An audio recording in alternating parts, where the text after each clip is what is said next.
And we want to bring you some breaking news now coming from West Houston. It's happening in the area of Wirt and Antoine. As you see here from Sky HD, there is a police chase going on right now. Let's go to Andy Bass live above the scene. Andy, what can you tell us? It looks like a slow speed chase. It is a very slow speed chase right now. He just turned on northbound Bingle from Hammerly, we believe. That was the last major intersection that this gentleman went right through. As you can see, there's at least two HPD officers behind him and a lot more behind him as well. Very slow-moving chase. We joined in about 3 minutes ago at the Wharton 34th area, and just a very slow-moving chase. We're not too sure what this suspect is wanted for, but you can see that there are at least 4 HPD officers behind him. A very slow-moving chase. He was in and out of some neighborhoods, but for the most part, he's just going very slow, which is good news on a chase like this. Andy, I know you've been watching this for a few minutes, and at this point, you know, when these guys are speeding a lot more than he is, sometimes we'll run into a few people. At this point, it looks like he hasn't really ran anybody else, and he's kind of just taking them in circles almost. Almost, Eric. You know, we actually witnessed him almost coming to a complete stop at a stop sign. He hasn't turned on any of his blinkers, but he is being awfully cautious about his driving. It wasn't very erratic at all when we first joined on here. Like you said, a very slow chase. He hasn't cut anyone off. He hasn't, gone through parking lots or tried to avoid anyone. That's just a very slow-moving chase, just not willing to pull over right now. You know, a lot of times, Andy, when suspects are fleeing police officers, especially at a slow speed like this, they're trying to get rid of something. Have you seen anything being thrown out of the vehicle?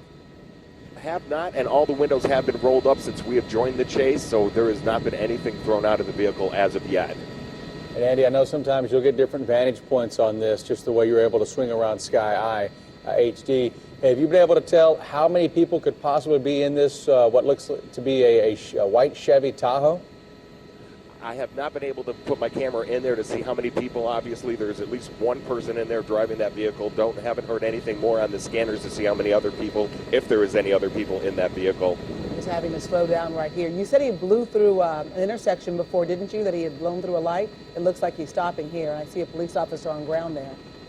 That is correct, and there's spikes there out. They you can are. see that the guys are drawn out with their pistols. Oh, we see so the they got this guy surrounded along with some Yeah. other people. There are spikes out, so that's why he didn't go anywhere. It looks like he's trying to back up, but it looks like they might have the drop on him. He can't back up. If we just stay with this, he's going to have to get out. He or she is going to have to get out of the vehicle pretty quickly. How many officers are there? 1, 2, 3, 4, 5, 6, 7 at least that I can count from our picture. And again, he stopped, as Andy noted, because if you look in front of the vehicle on the ground, spike strips have been laid out already.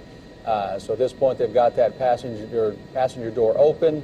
Looks like they're about to pull that driver out. And I guess, the car's starting to roll, and there he is, he or she on the floor, on the ground, I should say. Okay, it looks like the SUV was still in gear, looks like, when they pulled him out. And kind of just took off. But he has definitely been subdued. Now you see a police canine on scene as well at this point. And only one person was taken from that vehicle, no secondary person coming out or being pursued right now by police officers. So this situation under control as the dog is on standby in the event that the suspect was able to flee. We didn't get a good look at the suspect to really be able to tell if it was male or female. So we don't yet know. I guess I'll stand up in a second. It appears to be a male. Is what I can tell up here from the shorts and the legs that I see in the bottom of the screen. It appears to be a male right now. Okay, we'll stand by and let him stand. Him or her. I keep saying him. I apologize to the men out there. Shortly he or she will be standing up. Okay, well, it looks like see some of the legs there. Yeah, they kind of went through the SUV there to make sure no one else is inside. You can see that suspect definitely handcuffed now. They're rolling the suspect over.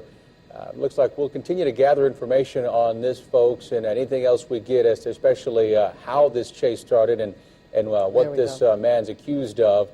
Good thing here, though, it looks like no one was injured during this chase and no shots fired either. So police able to take him in without any collateral damage, so to speak. Yes, it ended as neatly, for lack of a better word, as these things can. We'll, of course, give you more information about the suspect and why it is this pursuit began later on Eyewitness News tonight at 10. But that wraps up this police chase here from North Houston.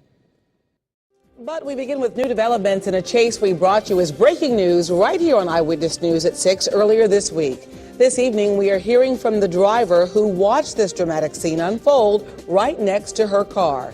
And good evening, I'm Gina Gaston. I'm Eric Barajas in for Dave Ward. The driver in that chase has now been charged with the murder of his girlfriend. Eyewitness News reporter Pooja Lodia joins us live with the latest. Pooja? That murder suspect lives here in this gated community in Humble. We did speak to the victim's family members. They tell us they knew it was that suspect as soon as they saw the chase unfolding on live television. This is what it took to arrest 35-year-old murder suspect Onturia White.